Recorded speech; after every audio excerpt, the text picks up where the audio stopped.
Oi pessoal, tudo bem? A gente voltou para mais uma aula de ótica e nessa aula agora a gente vai conversar sobre dispersão da luz, um fenômeno muito interessante que está relacionado, por exemplo, com o surgimento dos arco-íris, que a gente vê em dias de chuva e sol, tá certo? Mas vamos entender bem direitinho como isso acontece. Vamos lá, vamos começar. Bom pessoal, o fenômeno da dispersão da luz ele foi estudado pela primeira vez pelo Newton lá em 1666. E a primeira coisa que a gente precisa é saber o que é a dispersão da luz. Lá nas primeiras aulas de ótica, a gente conversou o quê? Que a luz branca, a luz solar, a luz que a gente tem no dia a dia, ela é composta de todas as cores de luz junto. E a dispersão nada mais é do que você pegar essa luz branca e separar ela nas várias cores. O que o Newton fez? Ele pegou um prisma como esse que eu estou te mostrando aqui, você percebe que ele tem uma seção triangular, tudo bem? E aí o que ele fez? Ele fez a luz branca entrar de um lado do prisma e sair colorida do outro, como eu vou te mostrar agora, e a gente vai juntos analisar todas as propriedades, tá certo? Vamos lá então, vamos continuar. Bom, pessoal, a ideia é a seguinte, então. A gente tem um prisma como esse que eu acabei de te mostrar. Ele é feito de um material transparente, ou seja, permite que a luz passe por ali. Aí eu vou considerar um feixe de luz branca chegando no prisma. O que acontece? Como o fundo da tela é branco, não tem como eu colocar um feixe branco ali. Então eu vou deixar anotado para vocês aqui, que aqui eu tenho a luz branca, tudo bem? Aí a ideia é a seguinte, olha só, ela incidiu numa superfície plana onde eu tenho a separação entre dois meios, vou desenhar para vocês ali a linha normal, que a gente conhece já na refração, e aí essa luz branca ela vai passar de um meio para o outro, tudo bem? Então quando ela refrata do ar para dentro do prisma, o que vai acontecer é que cada cor de luz vai sofrer um desvio diferente. O que acontece? Você percebe ali que o ângulo que existe entre o raio de luz e a linha normal, esse ângulozinho aqui, é o nosso ângulo de refração. E aí o que você notou? O ângulo de refração para a luz violeta é o menor de todos. Já o ângulo de refração da luz vermelha, você nota que é tudo isso aqui. É o maior de todos, tudo bem? Bom, de qualquer forma, o que a gente consegue perceber ali então? Ao refratar, o fenômeno aqui é a refração, eu tenho a dispersão, que é a separação da luz branca nas várias cores, tudo bem? Agora, o que acontece? Quando os raios de luz chegam na outra face do prisma, lá na segunda face, eles vão refratar novamente e vão sair do prisma, onde as cores de luz estão bem separadas uma da outra. A gente tem na sequência de cima para baixo, lá olha só, o vermelho, o alaranjado, né, o laranja, o amarelo, o verde, o azul, o anil e o violeta, tá certo? São ali as 7 cores do arco-íris. Então, aconteceu aqui pra gente o fenômeno da dispersão, tudo bem? Agora eu queria fazer uma análise com vocês em relação ao que acontece lá na primeira face do prisma. Olha só, a gente tem aqui o nosso ângulo de incidência da luz, e lembrando daquela relaçãozinha de Snell e Descartes, a gente sabe o que? Ó, que o N1 vezes o seno de I é igual a N2 vezes o seno de R. Pessoal, nessa situação que a gente considera o quê? O meio 1 é o ar, da onde a luz vem, e o meio 2 é o prisma, que é para onde a luz vai. Então, quando a gente fala desse N2 aqui, a gente está falando do índice de refração do prisma. Agora, eu queria que você observasse o seguinte. Lá na figura, a gente percebeu nessa região aqui onde a gente tem a refração, que o ângulo de refração é diferente para cada uma das cores. Então, pera lá, olha só, com o mesmo meio material que é o ar que está ali em volta, com o mesmo ângulo de incidência, eu tive uma mudança no ângulo de refração. Pera aí, então, se N1 e seno de I não mudam, ou seja, permanecem constantes, eu vou anotar para vocês aqui o seguinte, olha só, que aqui N1 seno de I é uma constante. E essa constante é igual para a gente ao índice de refração do prisma vezes o seno de R. Vem junto aqui comigo para a gente tirar uma conclusão bem importante. Olha só, se o seno de R está mudando para cada cor, por conclusão, o índice de refração do prisma também vai mudar, tudo bem? Agora, o que eu vou fazer? Eu vou separar seno de R nessa equação. Para a gente separar seno de R, eu tenho que pegar esse n do prisma que está multiplicando e levar lá para o outro lado dividindo. Então, eu vou dizer para vocês o quê? Que o seno de R é igual a valor constante, que é para a gente o produto do N1 vezes o seno do ângulo de incidência, dividido pelo índice de refração do prisma. Eu queria que você me ajudasse a fazer uma análise bem importante, que a gente vai comparar o ângulo de refração e o índice de refração do prisma. O que a gente percebe ali comparando os ângulos? Olha só, voltando lá para a figura, olha o ângulo de refração para a luz violeta, é o menor de todos. E aí, o que a gente consegue dizer olhando para essa equação que a gente chegou? Que se para a luz violeta o ângulo de refração é o menor, quer dizer que o seno é o menor, tudo bem? E aí, por consequência, se o seno do ângulo é o menor, o índice de refração do prisma para a luz violeta é o maior de todos. Então, o que eu posso dizer? Eu posso afirmar que dentro do prisma, o índice de refração para a luz violeta é o maior de todos, e aí eu tenho na sequência todas as cores de luz, sendo que o menor índice de refração dentro do prisma é para a gente o índice de refração, logicamente então para a luz vermelha. Tudo bem? E essa informação que eu acabei de colocar aqui para vocês, a gente já tinha citado em aulas anteriores, só que a explicação só veio agora, tudo bem? E detalhe, pessoal, olha só. Como a gente sabe que o índice de refração é a velocidade da luz no vácuo pela velocidade da luz no meio, o que a gente lembra aqui, que a gente já estudou? Que o índice de refração e a velocidade da luz são inversamente proporcionais. Ou seja, se para a luz violeta eu tenho o maior índice de refração de todos dentro do prisma, a velocidade da luz violeta é menor do que de todas as outras cores, que é menor do que a velocidade da luz vermelha. E claro que essas informações que eu passei aqui com vocês, elas valem para dentro do prisma, tá bom? Vamos fazer o seguinte, o que a gente sabe em relação à frequência dessas ondas de luz? A gente sabe que a frequência do violeta é a maior e a frequência do vermelho é a menor. Então eu posso dizer o quê? Que dentro do prisma, quanto maior a frequência, maior é o índice de refração, portanto, menor é a velocidade. Na verdade, essa informação da velocidade eu já tinha te dado em outra aula, porque a gente falou o quê? Que quanto maior a frequência, no caso do violeta, mais repetições eu tenho na onda, então naturalmente mais ela vai interagir com o meio material e mais ela vai perder velocidade. Vamos anotar isso bem certinho então. Olha só, eu anotei para vocês que quanto maior for a frequência da luz, maior é o índice de refração do prisma para aquela cor. Portanto, menor a velocidade de propagação da luz. Olha lá de novo, eu destaquei para vocês aqui em seu interior, ou seja, isso vale para dentro do prisma, tá?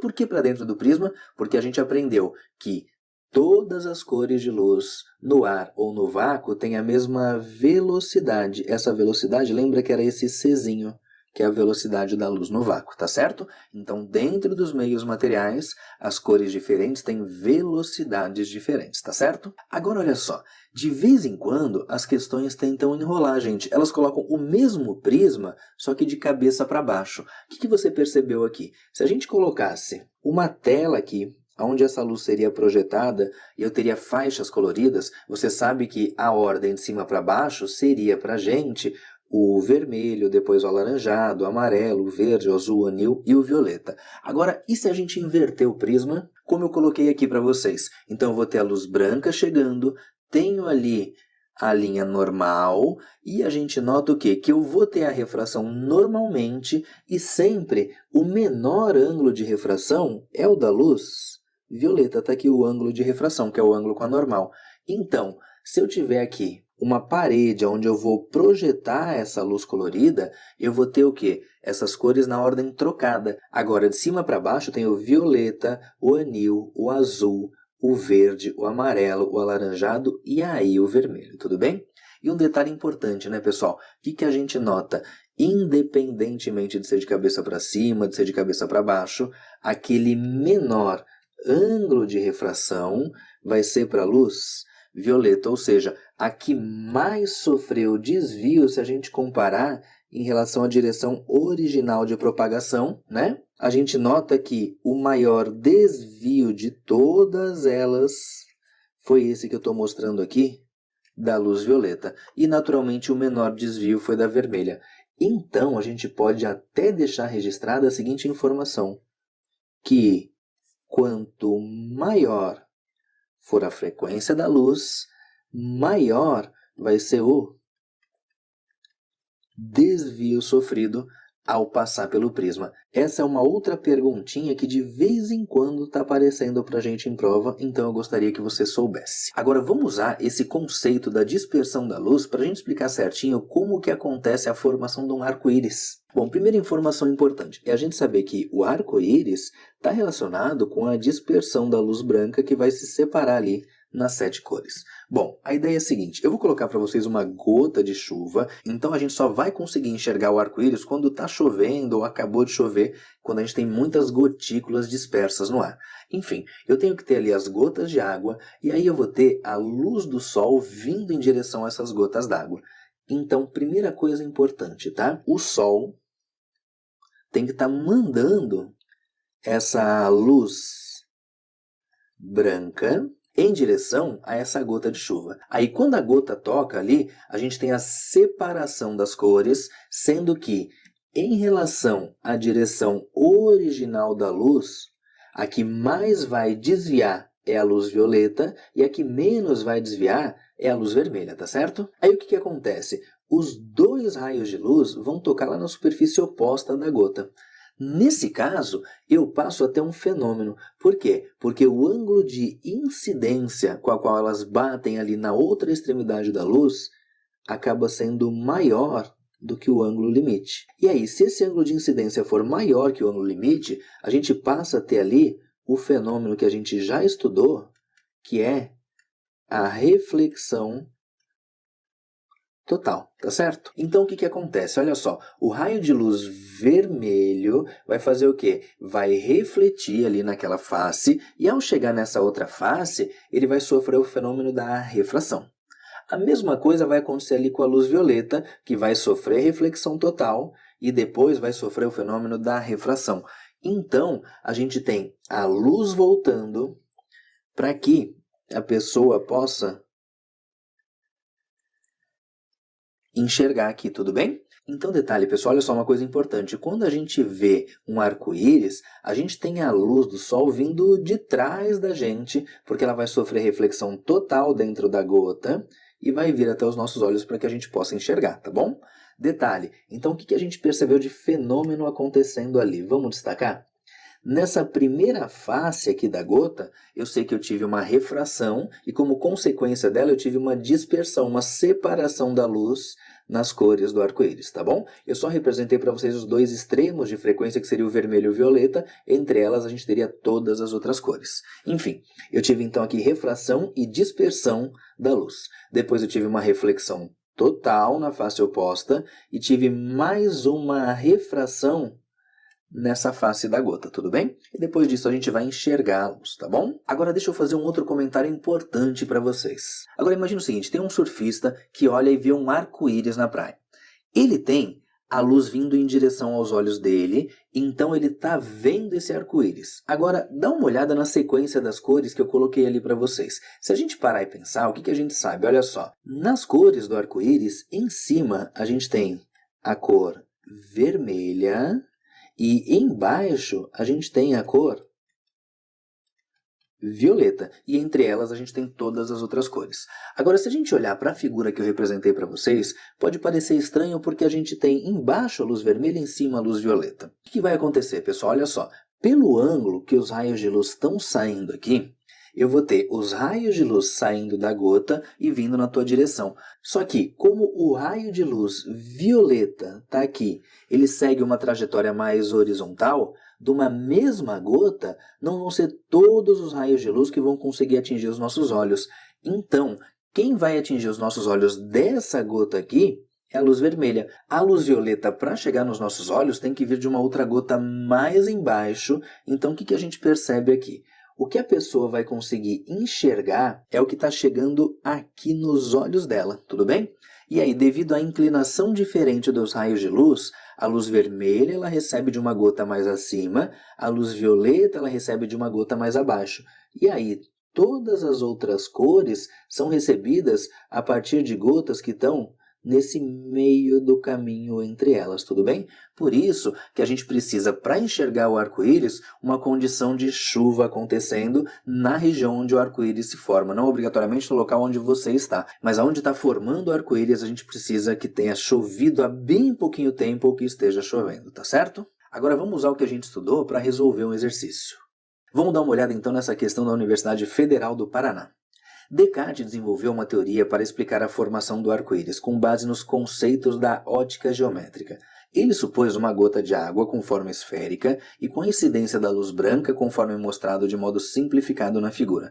Pessoal, tem a ver com a explicação que a gente acabou de falar, né? Eu tenho aqui a luz branca vindo, ela vai sofrer uma refração e por consequência uma dispersão da luz, uma reflexão total lá na face oposta e aqui no ponto C uma outra refração, ficando pra gente a luz vermelha abaixo e a luz violeta acima, tá certo?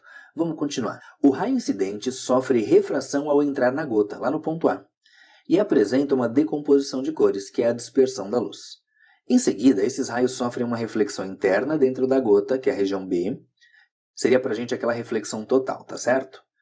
E saem para o ar após passar por uma segunda refração, que seria lá na região C. Posteriormente, com a experiência de Newton com prismas, foi possível explicar corretamente a decomposição das cores da luz branca. A figura não está desenhada em escala e, por simplicidade, estão representados apenas os raios violeta e vermelho, mas deve-se considerar que, entre eles, estão os raios das outras cores do espectro visível, que é exatamente como eu fiz com vocês lá na explicação da matéria. Seguindo, pessoal. Sobre esse assunto, avalie as seguintes afirmativas. Vamos lá. O fenômeno da separação de cores, quando a luz sofre refração ao passar de um meio para outro, é chamado de dispersão. Verdade, né, pessoal? A separação da luz branca nas várias cores é a dispersão da luz. Então, o primeiro item é verdadeiro, eu vou deixar anotado aqui com vocês. Seguindo para o segundo item.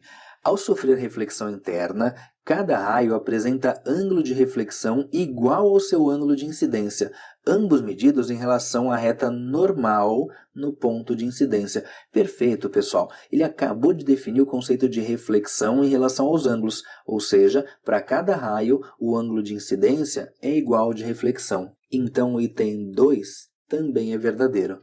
Seguindo lá para o item 3. Ao refratar na entrada da gota, no ponto A na figura, o violeta apresenta menor desvio, significando que o índice de refração da água para o violeta é menor do que para o vermelho.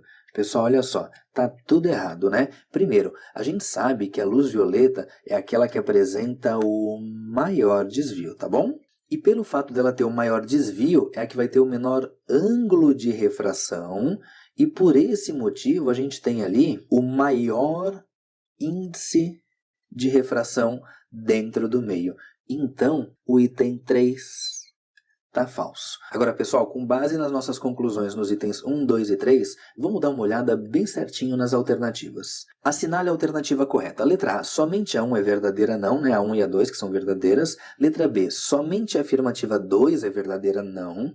Letra C, somente as afirmativas 1 e 2 são verdadeiras. Perfeito, né, pessoal? Nosso gabarito é a letra C. Pessoal, e com isso a gente encerra então mais uma aula de ótica. Na aula que vem a gente ainda fala sobre prismas, só que sobre um aspecto um pouquinho diferente, colocando uma luz de uma única cor chegando ao prisma, tá certo? Tchau e até a próxima aula.